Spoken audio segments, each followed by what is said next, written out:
Жаңа жылға қарсы қандай тәтті сыйлықтарды ойластырып табуға болады деп ойланып ақыры осы тәтті пиньятаны жасауға кірістім.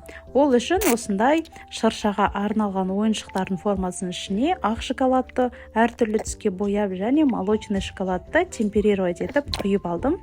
Одан кейін тоңазытқышқа алып қойдым.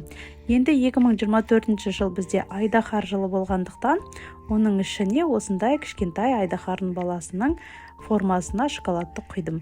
Енді бұл форма менде шоколадпен айналысып бастаған кезден бастап жатыр. 2 жылдай, 3 жылдай осы форма менде жай ғана жатты, оны вообще қолданғанда жоқпын.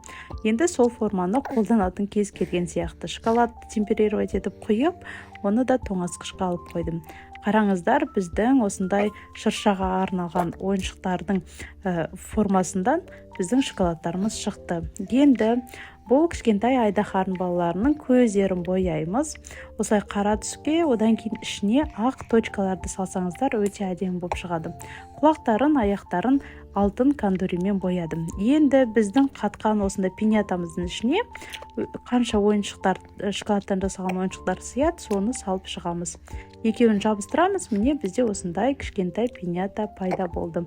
2024 жыл бізде айдаһар жылы болғандықтан осындай тәтті жасауға болады.